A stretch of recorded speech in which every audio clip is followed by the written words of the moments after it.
தமிழ் நண்பர்கள் அனைவருக்கும் வணக்கம். அக்னி சிறகு சேனல் சார்பாக இந்த வீடியோவுக்கு உங்களை அன்புடன் வரவேற்பது நான் உங்கள் கௌசி. கெட்டிமேளம் சீரியலுடைய இன்னைக்கு எபிசோடுக்கான ரிவ்யூ என்ன அப்படின்றத பார்க்கலாம். எபிசோடை பொறுத்த வரைக்கும் பத்திரிக்கை வைக்கணும்னு மகேஷ் வீட்டுக்கு வர பத்திரிக்கையும் அஞ்சலி ஃபேமிலி கிட்ட கொடுக்குறாங்க. அஞ்சலி ஃபேமிலியும் பதிலுக்கு நாங்கள் தான் உங்களுக்கு முதல்ல பத்திரிக்கை வைக்கணும் அப்படின்னு சொல்லி மகேஷுக்கு பத்திரிக்கை கொடுக்க அங்கே பெரியவங்க கிட்ட ஆசீர்வாதம் வாங்கிக்கிட்டு மகேஷ் அங்கேருந்து கிளம்ப காரில் வந்து உட்கார்றாரு. அப்போது சின்னதாக ஒரு சந்தேகம், அஞ்சலி அப்படின்னு சொல்லி கூப்பிட காரில் இருந்து அஞ்சலி எழுந்துக்கிறாங்க. நான் இப்போ இங்கே இருக்கேன்னு எப்படி உங்களுக்கு தெரியும்னு சொல்லி கேட்க 24 மணி நேரமும் உன்னுடைய நினப்பு தான் அப்படின்னு சொல்லி இவங்களுடைய கன்வர்சேஷனை முடிக்கிறாங்க.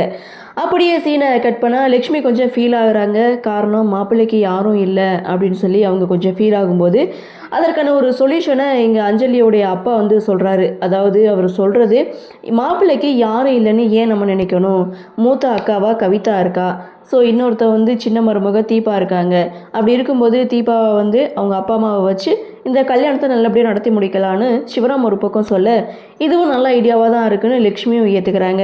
அப்படியே சீனை கட் பண்ணால் மறுநாள் வெற்றியை கூட்டிகிட்டு லக்ஷ்மி வீட்டுக்கு வராங்க. ஸோ வெற்றியோட பைக்கில் தான் வந்து இறங்குறாங்க. வெற்றியை வீட்டுக்கு கூப்பிட்டா இல்லை நான் கிளம்புறேன் அப்படின்னு சொல்லி வாசல்லே நின்றுட்டுருக்காங்க.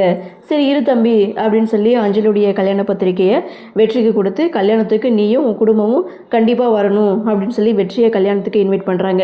அப்படியே சீனை கட் பண்ணும்போது அஞ்சலியுடைய அப்பா அம்மா தீபாவுடைய கணவர் கேசவன் இவங்க 4 பேரும் தீபாவுடைய வீட்டுக்கு போகிறாங்க. போயிட்டு அஞ்சலியுடைய கல்யாணத்துக்கு இன்விடேஷனும் வைக்கிறாங்க. அப்புறம் ஒரு முக்கியமான விஷயம் அப்படின்னு சொல்லும்போது ஈஸ்வருடைய பிஏ வந்து சொல்கிறது, இந்த வீட்டுக்கு யார் வந்தாலும் இல்லைன்னு சொல்லாமல் அள்ளி தான் கொடுப்பாரு அப்படின்னு சொல்ல, இல்லை அந்த உதவியெல்லாம் வேணாம், இது மாதிரி மாப்பிள்ளைக்கு யாரும் இல்லை, ஸோ தீபா வந்து அவளுக்கு தங்கச்சி முறை, அவளுக்கு அண்ணன் தான் வேணும், அதனால அப்பா அம்மா ஸ்தானத்துலேருந்து இந்த கல்யாணத்தை நீங்கள் தான் மாப்பிள்ளை வீட்டு சைட்லேருந்து நடத்தி கொடுக்கணும்னு சொல்லி தீபாவுடைய அப்பா கிட்டே கேட்கும்போது அவங்களும் ஓகே சொல்கிறாங்க.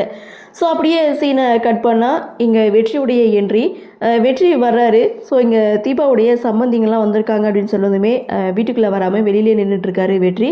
இதனால அவங்களுடைய சம்மந்தி யாருன்னு தெரியாமலே இருக்குது.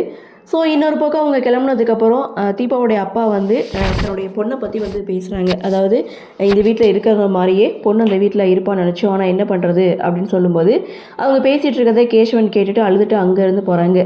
அப்படியே சீனை கட் பண்ணும்போது இங்கே ஜெகன் என்ன பண்ணுறாங்க, ஈஸ்வரமூர்த்திக்கு கால் பண்ணுறாங்க. சோலார் ப்ராஜெக்ட் வந்து ஒன்று இருக்குது, ஸோ அதை நீங்கள் பண்ணி கொடுத்தீங்கன்னா உங்களுக்கும் நல்ல ஒரு ப்ராஃபிட் கிடைக்கும், எனக்கும் ஒரு நல்ல ஒரு ப்ராஃபிட் கிடைக்கும் அப்படின்னு சொல்லி கேட்க, ஓகே இதை பற்றி என் பிஏ கிட்டே கேட்டு தெரிஞ்சுக்கிறோங்கன்னு ஃபோனை கட் பண்ணிட்டாங்க. இதுக்கப்புறம் தியாவை எப்படி துளசி வளர்க்க போகிறா அதையும் பார்த்துடலாம் அப்படின்ற மாதிரி இங்கே மோனிகா ஒரு பக்கம் பேசிகிட்டு இருக்காங்க. இவன் இன்னும் ரொம்ப கிரிஞ்சாக பேசிகிட்டு இருக்கான்னு ஜெகன் ஒரு பக்கம் நினச்சாலும், ஸோ இவ்வளோ சொத்து இருக்குது, சொத்தெல்லாம் விட்டுட்டு குழந்தை மட்டும் போகுதுன்னு அந்த குடும்பம் வந்து நினச்சிட்டு போயிருக்கும்போது வக்கீல் சொன்னது கரெக்டு தானோ அப்படின்னு சொல்லி ஜெகன் மோனிகா இவங்களுடைய கன்வர்சேஷனை முடிக்கிறாங்க. அப்படியே சீனை கட் பண்ணால் இங்கே கவிதா ரொம்ப ஃபீல் பண்ணுறாங்க. ஏன்னா மூத்த மருமக வீட்டுக்கு தான் முதல்ல இன்விடேஷன் வைக்கணும், ஆனால் தீபாவுடைய வீட்டுக்கு போயிட்டு இங்கே அஞ்சலியுடைய அப்பா அம்மா வந்து இன்விடேஷன் வச்சுருக்கிறத நினச்சி துளசிக்கிட்ட சொல்லி பிறந்த வீட்டில் வந்து நல்லா பணக்கார வசதியாக இருந்தால் தான் புகுந்த வீட்டில் நல்லா மரியாதை கிடைக்கும் அப்படின்னு சொல்லி இங்கே கவிதா ஒரு பக்கம் ஃபீல் பண்ண கவிதாவை சமாதானப்படுத்துகிறாங்க துளசி.